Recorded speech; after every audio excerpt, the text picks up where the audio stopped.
Welcome to the Badger Rock Garden. Here we are back for our summer workshop series, and this workshop is a popular one. Most years we do it. We're going to talk today about edible and medicinal weeds because if you have a garden, you know that June is the time that your vegetables start to really explode.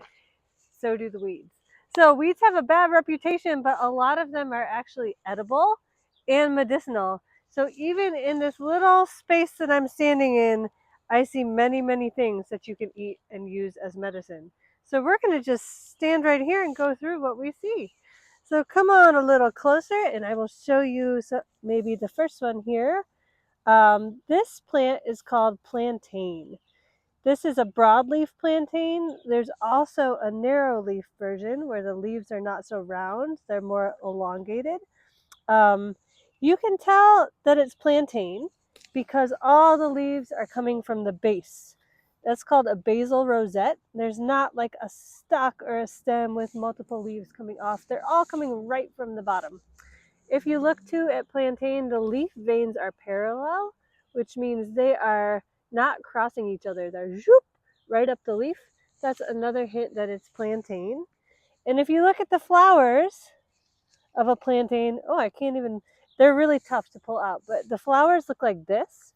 They are actually, they don't have to be beautiful and they don't have to smell good because they don't have to attract insects because they are wind pollinated. So if you see flowers that are not showy, chances are the wind carries the pollen instead of the insects.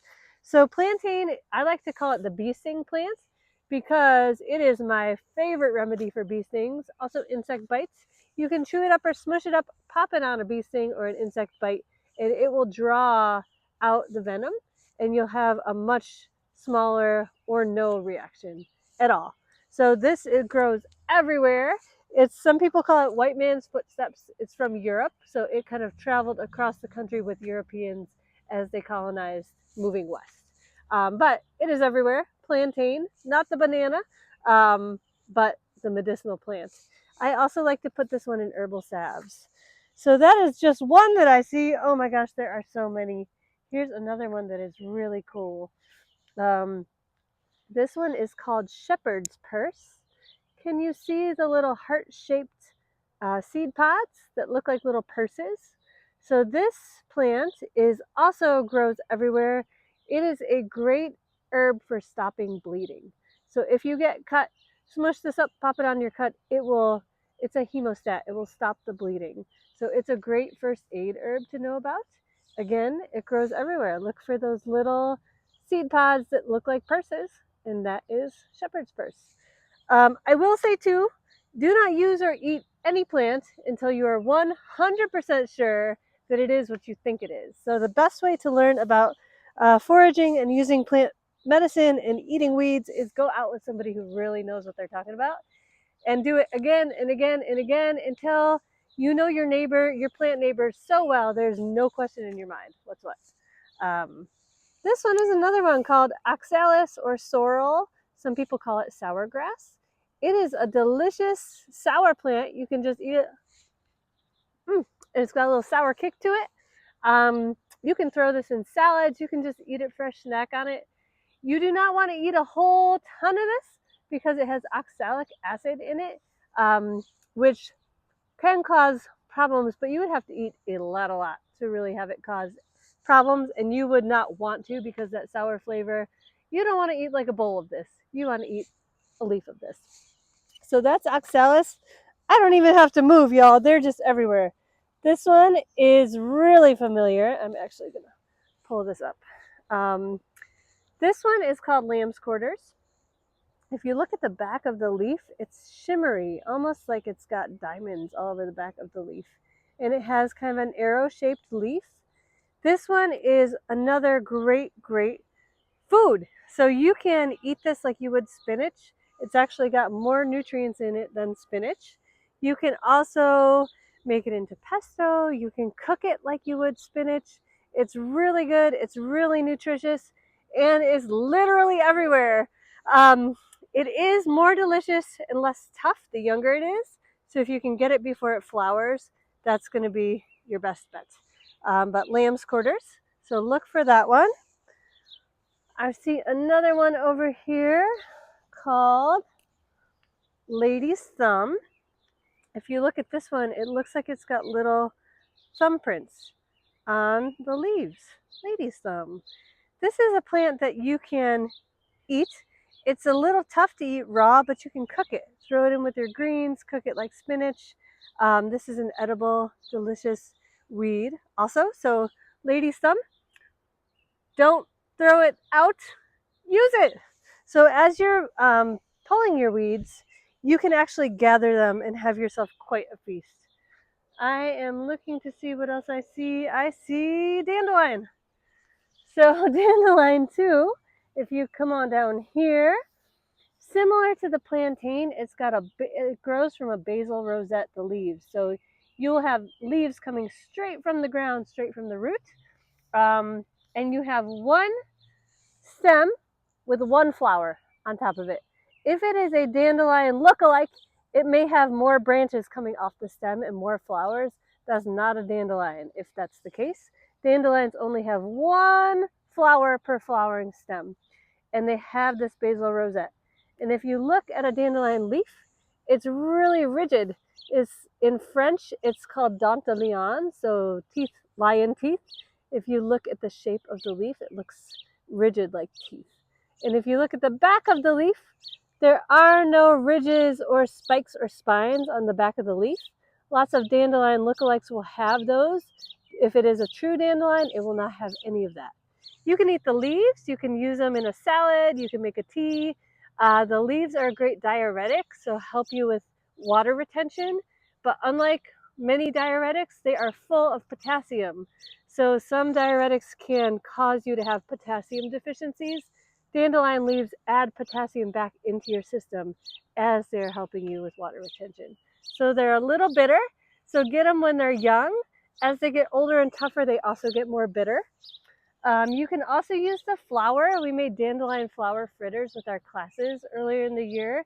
Those are delicious. You can make dandelion flower wine. And the root of a dandelion plant is also a great food and medicine. You can use it to make a coffee substitute if you just chop it up and roast it and put some hot water over it and let it steep. It makes kind of a slightly bitter beverage like coffee, but it is so good for you. It's super high in iron, so it's great for anemia. It's also a gentle laxative, so if you have constipation, it can really help with that. Dandelion root is an amazing and underutilized weed also. So those are just a few that are growing around here.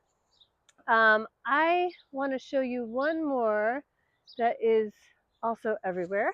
So let's walk through the garden. I think I know exactly where some is.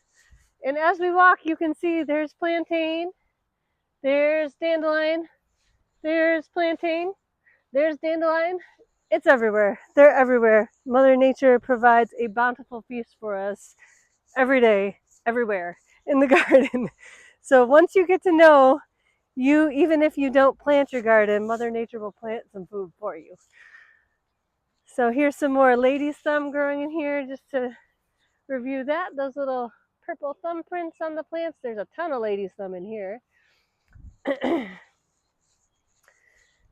And the last one that we're going to go check out is one of my favorites. It's called purslane, or in Spanish, it's called verdolagas. And you can eat it just fresh, put it in a salad. It's got kind of a citrusy tang to it. You can also, I love pickling it. It's delicious as pickles. And you can cook it to use it, mix it with your salsa verde or other dishes like that. It looks like this. It looks almost like a cactus. It's a succulent. So if you feel the leaves, they're really thick, almost like a little bit cactusy. And the stem is nice and thick. And it has a little yellow flower when it flowers. I don't see any flowering at the moment. But this is a delicious plant also. Love it. And it's one of the only plant sources that I know of with omega-3 fatty acids, which are those healthy fats that you find in fish. So this is a plant source of those healthy things too. So, and this one. This is called velvet leaf. If you find this in your garden, it feels so soft.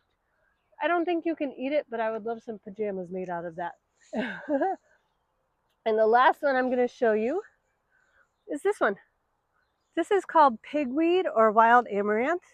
The telltale identifier of this one is bright pink right at the top of the root. And this one, if you have heard of amaranth, people are getting back to using that as a grain, the amaranth seeds. Super high in nutrients. If you let this plant go to seed, you can collect the seeds. But the greens are also super, super nutritious. You can just cook with them. So it's called wild amaranth. It's also called pigweed. Look for that bright pink and cook it up. Eat it. Delicious feast waiting for you everywhere at this time of year.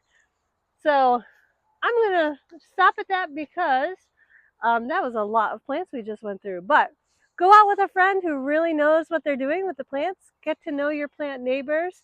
Most of these plants are so super abundant, you do not have to worry about over harvesting. Just go for it. Enjoy the feast that nature makes for you every day. And thank you all for tuning in. We'll see you next time.